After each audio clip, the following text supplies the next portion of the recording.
Bonjour à vous, bonjour chers amis et compatriotes à travers le monde. Euh, Quelle que soit l'heure à laquelle vous allez recevoir cette vidéo, soyez salués, voilà, de ma part. En tout cas, aujourd'hui, je vous ai reçus, vous mes amis, chez moi, parce que beaucoup cherchent à venir me voir, cherchent absolument à me rencontrer, et pourtant je suis disponible, mais je reçois très peu de personnes chez moi, donc vous êtes les bienvenus. On a partagé tout ce qu'il fallait partager ensemble et maintenant échangeons. Alors, dans l'échange, vous voulez que je parle de quelques sujets d'actualité comme nous le faisons depuis un moment.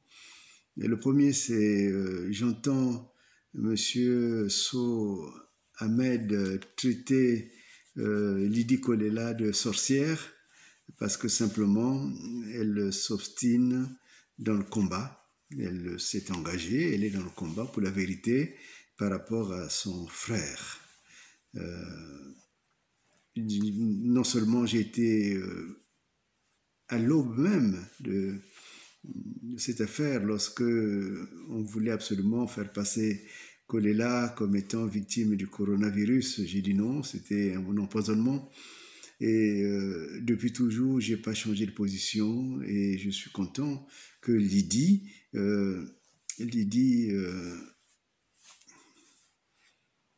ait montré ce caractère ferme que je lui connais et qu'elle continue à se battre. Pardon, vous me demandez qui est Ahmed So. Ahmed So, c'est le fameux pasteur Nomazalai.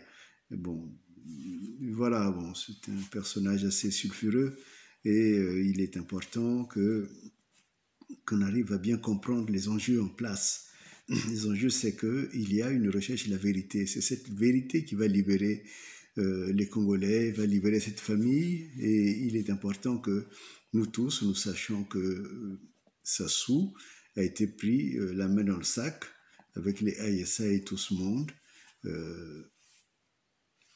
Un flagrant délit d'empoisonnement de Kolela. Et non seulement ils ont monté un stratagème pour qu'il soit présenté comme étant victime du coronavirus, mais également on l'a fait voyager mort, totalement mort, en état de cadavre. Et c'est pour cela que le combat de Lydie et de ceux qui sont du côté de la vérité est tout à fait essentiel, parce que si on arrive à déterminer exactement la date et l'heure à laquelle il est décédé, on saura bien qu'il était décédé au Congo. Et non seulement décédé au Congo, mais également derrière cette connaissance, il y a tous les enjeux juridiques, politiques, électoraux. Et donc voilà, donc ce n'est pas un petit combat. Lydie, bon courage et surtout ceux qui sont avec toi, sachez que vous êtes du côté de la vérité. N'écoutez pas ceux qui vous traitent de sorcière. Je ne vois pas ce qu'il y a de sorcier à vouloir la vérité. Il n'y a que ceux qui travaillent la nuit qui sont des vrais sorciers et qui se proclament pasteurs. Donc, il y a ce point-là, soutien total, soutien absolu. Le deuxième point, c'est décidément cette famille Sassou, parce que vous savez, j'ai parlé de la CREMAF qui a fait 600 épargnants victimes. Et aujourd'hui, j'ai découvert en cherchant davantage, mes équipes m'ont ramené le fait que, en fait, non seulement il y a une zone dans cette affaire, mais également il y a une Sassou qui se cache toujours, qui n'est jamais assez connue. Et cette Sassou, elle s'appelle Annie Rachel Sassou Nguesso. Et je crois qu'elle a failli même être lynchée tout récemment à cause de cette affaire. Et il est donc important que vous preniez conscience que la tantine, pour moi, je continue à penser que la tantine est la voie de salut. C'est une planche de salut pour nous, et pour les Congolais, parce que tout Congolais connaît la tantine, et avec toutes ses différentes formes. Mais la qualité des personnes qui sont à la tête des mutuelles comme la CREMAF, c'est une qualité qui est malheureusement une qualité foncièrement faite de volonté d'escroquerie, et ce qui fait que ces 600 personnes sont vraiment des victimes.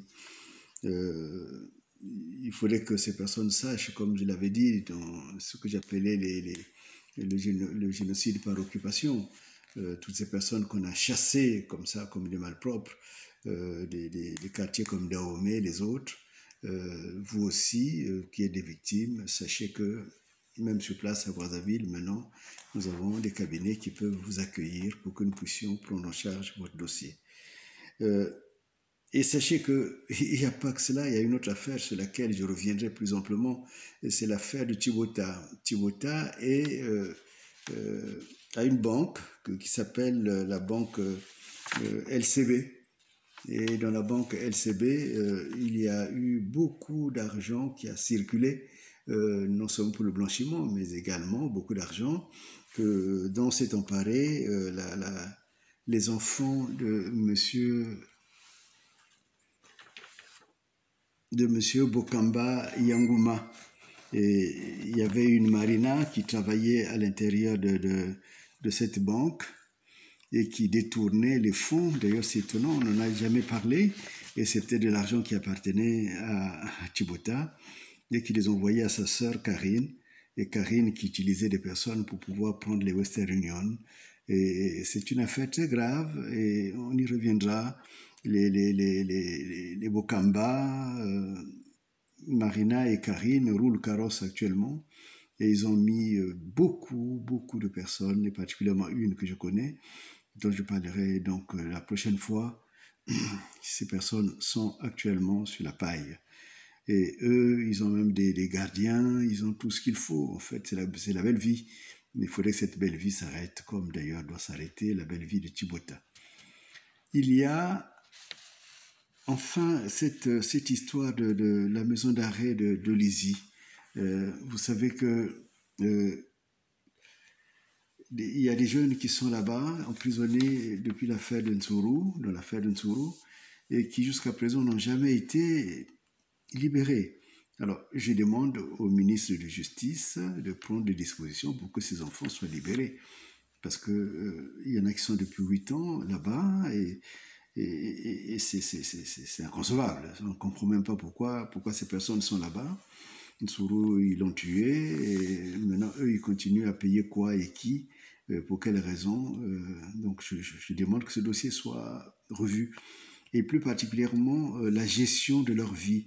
Vous savez, la prison d'Olizy est peut-être la prison la plus, non seulement classeuse, mais je dirais la plus inhumaine du Congo. Elle est gérée par Guy Germain Mananou, qui est le petit frère de Komo Jean Blaise, qui est le directeur général de l'administration pénitentiaire du Congo. Et ce monsieur Komo Jean Blaise, vous le savez, il est du même village que Tsati Mabiala, et c'est Tsati Mabiala qui l'avait propulsé à ce titre-là. Mais moi, je demande que leur dossier soit revu, et je demande aussi que dans le quotidien, leur vie soit vraiment améliorée, parce que aller en prison ne signifie pas aller dans l'enfer. La prison, c'est un instant où on change de vie, où on s'interroge. C'était ça le but de la prison. Et au Congo, c'est devenu pratiquement l'enfer véritable. Donc cela.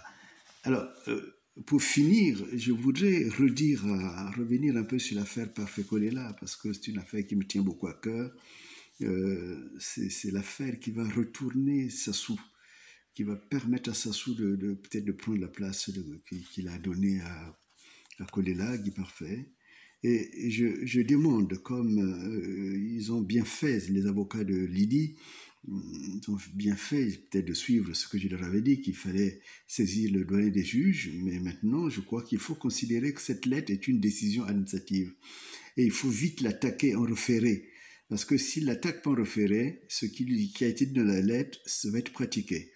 Donc il faut l'attaquer, mais devant le juge administratif. Il faut le faire urgemment.